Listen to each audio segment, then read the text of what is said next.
নমস্কার, dream coin channel থেকে তপন রায় আপনাদের সাথে আছি। আজ আমার কাছে এক দাদা এসেছে, তো দাদার মুখ থেকে শুনে নিচ্ছি তার অ্যাড্রেসটা কোথায় আছে।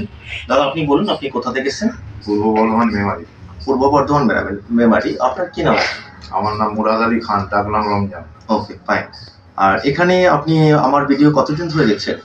আমি দেখছি প্রায় 6 মাস ধরে দেখছি। 6 মাস ধরে দেখছেন। তো আপনি তো মেমারি থেকে এসেছেন, আমি আপনার সাথে এটাই জানতে চাচ্ছি, আমাদের এই নিউজমেটিক সোসাইটির অনেক ইউটিউবারই আপনার মেমারি সংলগ্ন এরিয়াতে আপনার ওখানে কেনাকাটা করছে। তো তো তাদের থেকে অনেকটা দূরে আমার কাছে আসার উদ্দেশ্য মানে কি, আপনার কাছে সঠিক জিনিসটা জানতে পারি। ওকে, আপনার ভিডিও দেখি সঠিক জিনিসটা জানতে পেরেছি যে যেরকম থাকবে জিনিস তার সেরকম দাম হবে। কন্ডিশন অনুযায়ী সামনে বসে আপনি কিছু জানেন বা না জানেন, আপনাকে উনি বুঝিয়ে দেবেন, আপনি বুঝিয়ে দেন লোককে ভালো করে। এই জন্যই আপনার কাছে আসা। ধন্যবাদ, অসংখ্য ধন্যবাদ, মেনি মেনি থ্যাঙ্কস। তো যাই হোক, আমি ওনার মন্তব্য আপনারা শুনলেন। আমার ঠিকানাটা আমি বলে দিচ্ছি আপনাদের কাছে। আমার এটা হচ্ছে হাওড়া মেন লাইন, মানকুণ্ড চন্দননগর। এটা হচ্ছে আপনার শেওড়াফুলি জংশনে 2টো স্টেশন পড়ে। মানকুণ্ড স্টেশনে নামবেন, মানকুণ্ড স্টেশনে নেমে 1 নম্বর প্ল্যাটফর্ম ধরে ঠিক 1 নম্বর প্ল্যাটফর্ম মানে ভদ্রেশ্বরের দিকে সামনের দিকে আপনারা চলে আসবেন।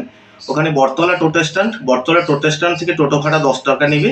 আপনারা এখানে চণ্ডীতলা ওপেন ক্লাব বললে আমার বাড়ির সামনে এসে নামিয়ে দেবে। তো এবং এখানে আসার পরে আপনারা আমাকে ফোন করবেন, আপনাদেরকে আমি রাস্তা থেকে গাইড করে নেব। যাই হোক, আমি এবার ওনার কিছু কিছু রেয়ার কালেকশন আপনাদেরকে দেখাচ্ছি। প্রথমে আমি যেটা দেখাচ্ছি, আপনারা ফেরিটেক স্টেনলেস স্টিলের মধ্যে দেখুন, এই যে 2 টাকার কয়েনটা, এয়ারফোর্সের 2 টাকার এই কয়েনটাই একমাত্র রেয়ার কয়েন।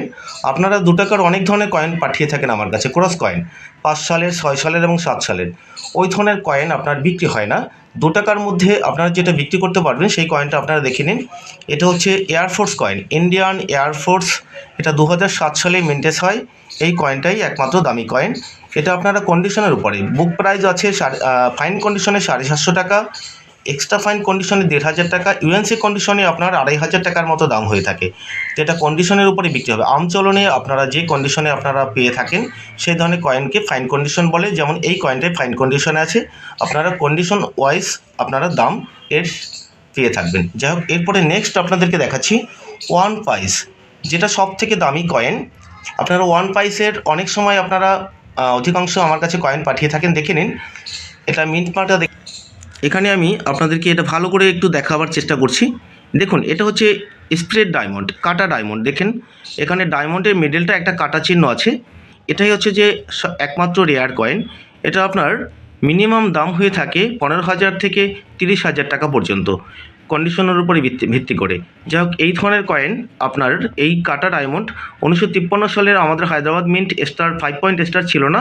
এটা স্প্রেড ডায়মন্ড, মানে দুদিকের ডায়মন্ড থাকবে, মিডলটা কাটা থাকলে তখনই এটা একমাত্র আপনারা হায়দ্রাবাদ মিন্ট বুঝতে পারবেন। তো এই কয়েনটাই আপনারা রেয়ার, খুবই রেয়ার কয়েন এটা। এই কয়েনটা আপনাদের সংগ্রহ থাকলে আপনারা আমার ফোন নাম্বারে যোগাযোগ করবেন অথবা আমাকে ছবি পাঠাবেন, আমি আপনাদেরকে এই কয়েনটা ভালো অফারে আপনাদের কাছ থেকে কিনে নেব। যাই হোক, এরপরে নেক্সট আপনার এখানে দেখুন আরও 1911 সালের 1 কোয়ার্টার আনা এই কয়েনটা, এটাও রেয়ার কয়েন, তবে এটা ফাইন কন্ডিশনে আছে। এই ধরনের কন্ডিশনে আপনারা 150-200 টাকা এরকম দাম পেয়ে থাকবেন।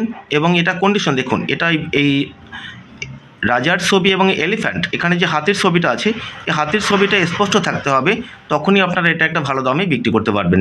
যাই হোক, আপনাদেরকে মোটামুটি ওনার আরও অনেক কালেকশন উনি এনেছেন। তো মোটামুটি আমি সবই আপনাদেরকে দেখালাম, তার মধ্যে রেয়ারটাই দেখালাম। আর এখানে একটা 50 সালের 1 টাকার কয়েন আছে। এটার মধ্যে আপনার 50-এর যে কয়েনটা, এটা আছে আপনার স্কোয়ার কন্ডিশনে। এটা 1954 হলে, এটা আপনাদেরকে আমি আগের ভিডিওতে দেখিয়েছি, 1954 হলে ওই কয়েনটা আপনার 2000, 2500, 3000 টাকা পর্যন্ত দাম হয়ে থাকে। আর এরপরে আপনার 1960 সালের যদি কয়েনটা আপনাদের কাছে থেকে থাকে, ওটাও দামি কয়েন। এবং এরপরে আপনারা সবথেকে যেটা 1 রুপির মধ্যে দামি কয়েন পেয়ে থাকবেন, সেটা হচ্ছে 1970 সাল। 1970 সালের সিঙ্গেল মিন্ট, বম্বে মিন্টের ওই কয়েনটাই অনেক দামি কয়েন হয়ে থাকে। তো মোটামুটি আপনারা ছবি পাঠিয়ে আমার কাছে আপনারা এর হয়তোবা মূল্যটা অনেকেই জানতে চান, কিন্তু আমি মূল্যটা আপনাদেরকে বলতে পারি না এই কারণেই যে মূল্যটা বলতে গেলে আপনার কয়েনের কন্ডিশনটা হাতে না নিলে এর কন্ডিশন বোঝা মুশকিল। যাই হোক, আপনারা ভুল বুঝবেন না, যাদের কাছে আমি দামটা একুরেট বলতে পারছি না। তো আপনারা চলে আসবেন, কন্ডিশনের উপরে আপনারা দাম পেয়ে থাকবেন। তো দাদা আরেকটু আপনার সাথে কথা বলছি। তো বিশেষ করে আপনার এবং আমার এই ভিডিওটা যারা দেখবে সেই বন্ধুদের উদ্দেশ্যে আপনি কি বলতে চাচ্ছেন? তারা কি আসতে আমি পারে? বলতে চাই তারা নিশ্চিন্তে এখানে আসতে পারেন। নিজের যা কালেকশন আছে নিয়ে এসে এখানে দেখা উচিত মূল্য পেয়ে যাবেন। এখানে যাওয়া আসার কোনো অসুবিধা নেই, কোনো ভয় নেই, একদম নির্ভাবনা এখানে আসতে পারেন। ওকে, ধন্যবাদ, ভালো থাকবেন। আমি এখানে ভিডিও সমাপ্ত করছি। নমস্কার, আবার পরবর্তী ভিডিওতে দেখা হচ্ছে আপনাদের সাথে।